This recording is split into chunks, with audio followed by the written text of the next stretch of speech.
va revenir un peu sur l'épisode 1, sur les trucs qu'on n'avait pas compris. C'est-à-dire... Ah, merci, j'ai reçu des bits. Ah, Merci. Attends. vas-y, On va regarde tes bits. recommencer. Regarde Merci tes pour bits. tes bits, Ald Axe. Aldax. Je sais pas, j'écorche à chaque fois les pseudos, je suis navré. Donc merci pour tes 5 bits, pour la première fois que tu parles dans le chat. Ah, ça fait toujours plaisir de parler comme ça.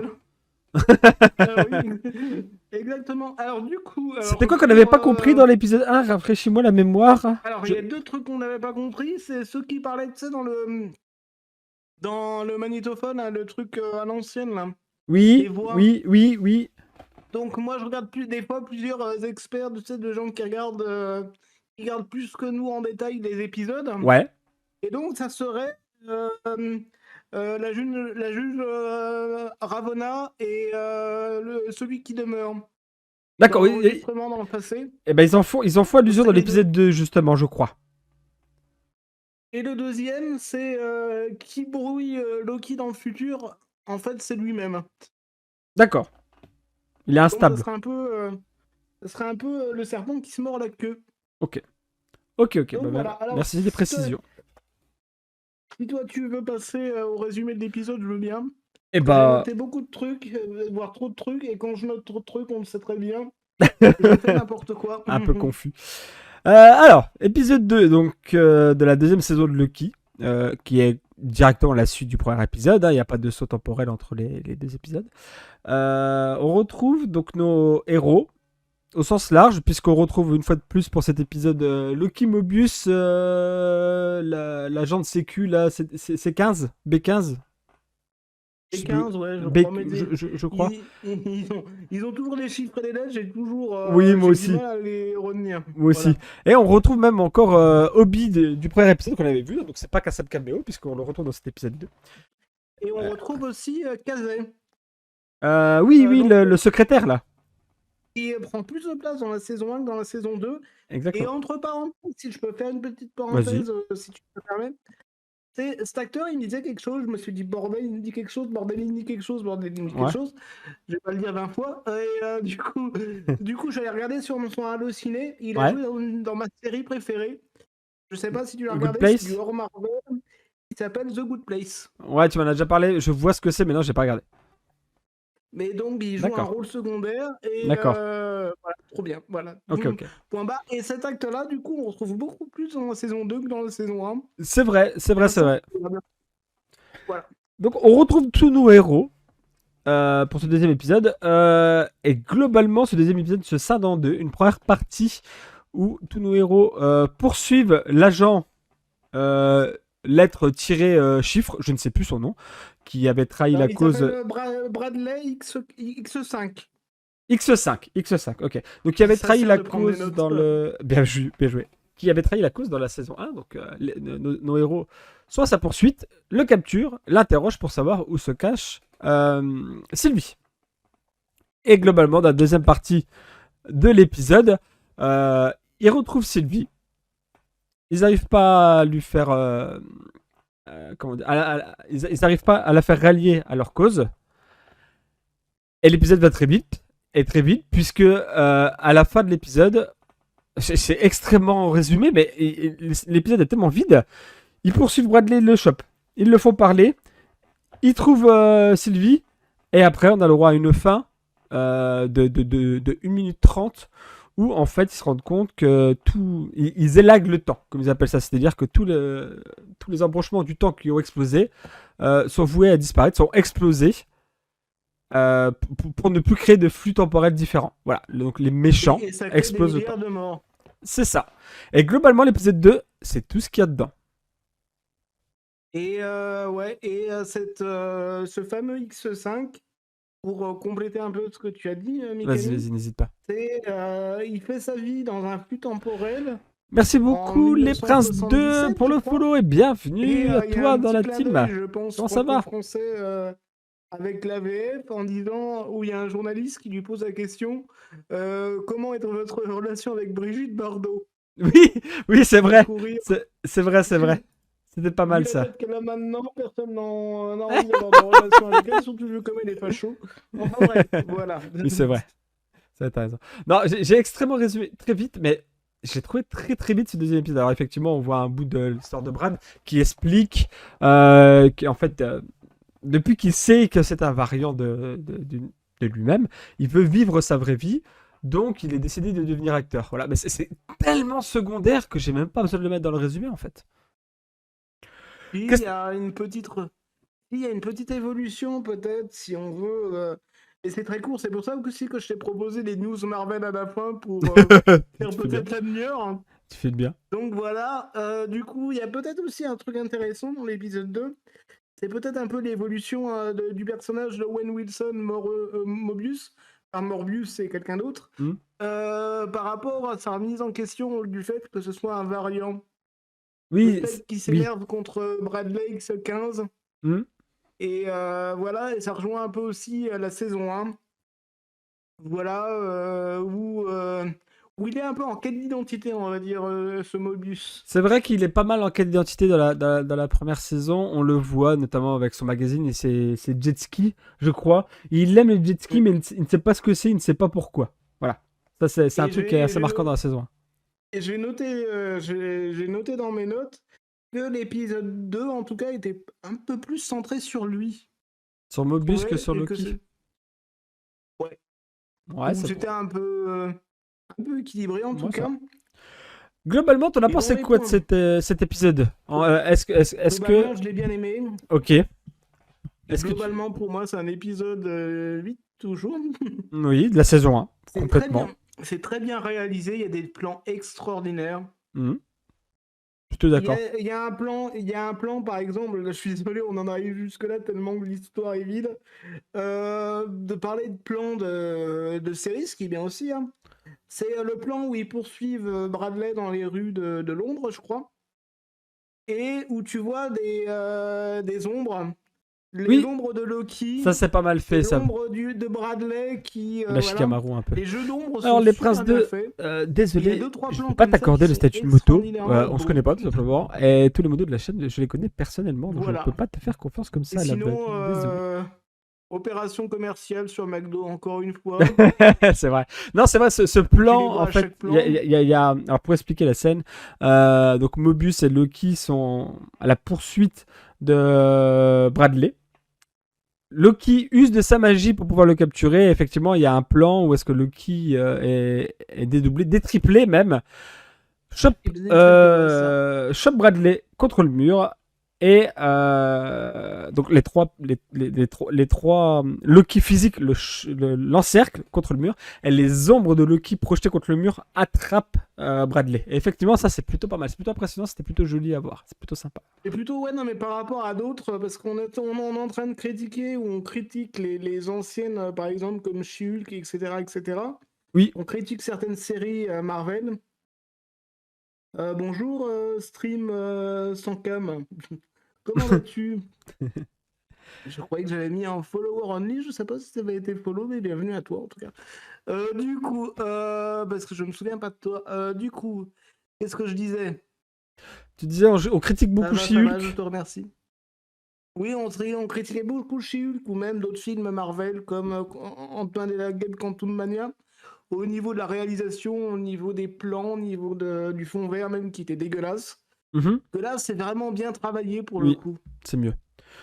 On a un compte rendu assez joli, assez beau. Et c'est plutôt cool. Désolé, j'ai pas grand chose à dire sur je vais essayer je suis en train de réfléchir. Je vais essayer un peu d'avancer. Je vais essayer de poser 3 questions pour avancer, t'inquiète pas. On va s'en sortir. Voilà, plutôt d'accord avec toi globalement sur le truc. C'est joli, mais c'est toujours plaisant de voir Loki à l'écran. Par contre, on est à l'épisode 2 sur 6. On a fait un tiers de la saison 2 et il n'y a aucune intrigue. On est clairement dans un épisode supplémentaire de la saison 1 et pas du tout dans un épisode de la saison 2 en fait. Il y a aucune avancée dans l'histoire. On revoit effectivement Sylvie, mais il faut exploser les lignes du temps. D'accord. Mais on voit pas de méchant, on voit pas d'intrigue, on voit pas. C'est creux, c'est fade. Et autant que sur le premier épisode, je voulais bien encore l'entendre. Et encore sur le premier épisode qui avait l'effet waouh, l'effet trop bien, on retrouve Loki, on retrouve les décors, c'est cool tout ça, pas de problème. Autant que là, pour l'épisode 2, je suis beaucoup plus critique. Et honnêtement, j'ai pas aimé cet épisode 2, quoi. C'est trop vide. C'est trop vide. C'est pas intéressant. Moi, je veux pas et je veux pas faire peur aux gens qui sont sur ton stream ou qui reverront la rediff sur ta chaîne YouTube, et j'espère qu'ils seront nombreux. Mais j'ai entendu parler, oui dire, je sais pas si c'est des infos vraies ou pas, que ça décolle pas avant l'épisode 4. Oh la vache. Alors, rumeur par rumeur, voilà. On en est là. Mais même on se doute du méchant. On se doute du méchant, que c'est le grand méchant de la saison 1, que c'est le grand méchant de la phase 4, 5, 6. On se doute que c'est Kang, que c'est un variant de Kang. On se doute, on l'a vu dans le teasing de la saison 2 qui est à la fin de Ant-Man, comme tu l'as rappelé la dernière fois. Non, selon les rumeurs, je sais pas si je peux en parler aussi. On finira après par ça. Mais on se doute que c'est Kang le Conquérant, un de ses variants. On le sait, mais on le voit même pas. On est à la fin de l'épisode 2, on est à la fin du premier tiers, et il n'est même pas là. On te dit qu'il fait peur, il est méchant, tout ça, et il est pas là. C'est exactement la même chose que dans la phase 4, je trouve, en fait. On te dit qu'il arrive, et il est pas là.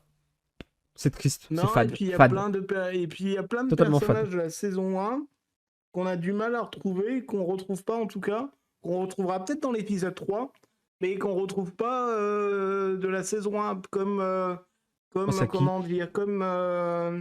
la jeune Ravonna Rainslayer. Oui, et Miss Minute. Miss Minute. Oui, effectivement, on te dit dans l'épisode 2. Miss Minute qu'on parle beaucoup d'ailleurs dans cet épisode 2. Oui, voilà. En disant qu'elle n'est pas là et que c'est le bordel dans le flux temporel. Exactement.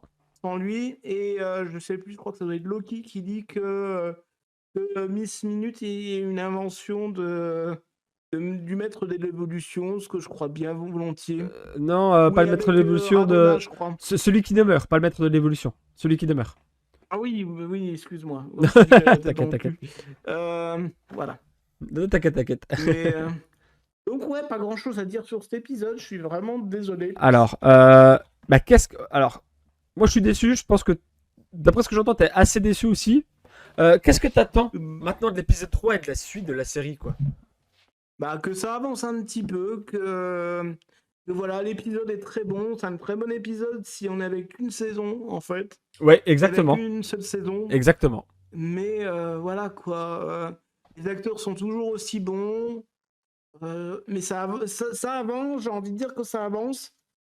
C'est pas forcément si creux que tu le dis, mais que ça avance extrêmement lentement, en fait. C'est fade. C'est complètement fade, cet épisode 2, en fait. C'est joli, il y a un beau paquet, mais c'est fade, quoi. Il n'y a pas de sel, quoi.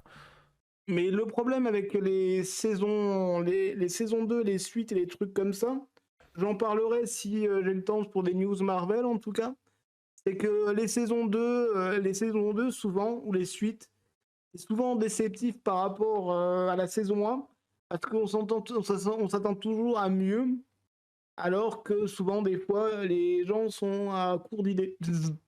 Il faut... Et ça se ressent un peu dans cette saison 2 pour l'instant. Mieux ou au moins pareil, quoi. La saison 1 était rythmée, le méchant, tout ça. Enfin, c'était rythmé, c'était bien, c'était intéressant. Il y avait cette notion de poursuite à travers le temps. Là, il n'y a même pas cette notion de poursuite à travers le temps. On a vu un décor au McDo, quoi.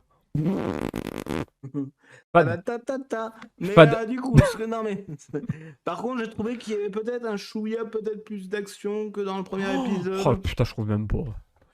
La seule scène d'action qu'on a eu, ouais, il y a la course poursuite au début, et puis après il y a la pseudo scène d'action à la fin où il pète la gueule aux gens qui sont en train de ramoner je sais pas comment ils appellent ça. Pas ramoner comme ils appellent ça, élaguer. Les gens qui sont en train d'élaguer le flux temporel, quoi. En fait, dans le téléchargement, tu t'es trompé de fichier. Ah putain, en fait, c'est pour ça que c'était fade, en fait. Voilà, t'es tellement triste. Peut-être pas pour celui qui a reçu le flux temporel à travers la figure. Prends mon flux temporel. Désolé, on en est là pour combler le vide de cet épisode. Bon, je pense qu'on va cut. Hein. Avant de finir, tu voulais... Avant de cut, du coup, moi j'avais... donner quelques news, c'est ça Vas-y, fais-toi plaisir. Une news Marvel, une news ciné. On va commencer par une news ciné qui est peut-être la moins intéressante, ou la plus attendue, c'est que la grève des acteurs continue. Les négociations avaient débuté mercredi. Et finalement, ça n'a pas marché. Et on attend toujours le démarrage des films comme Deadpool, etc. etc. Et c'est un peu là. Et des séries comme par exemple Daredevil, où je vais rebondir dessus. Parce que par exemple, Daredevil, ils ont viré... pour Daredevil Born Again, ils ont viré les scénaristes. C'est ce que j'ai cru comprendre. Ils ont trouvé que la série était pas bien en fait. Du coup, ils ont jeté de l'argent à la poubelle pour réécrire le scénario.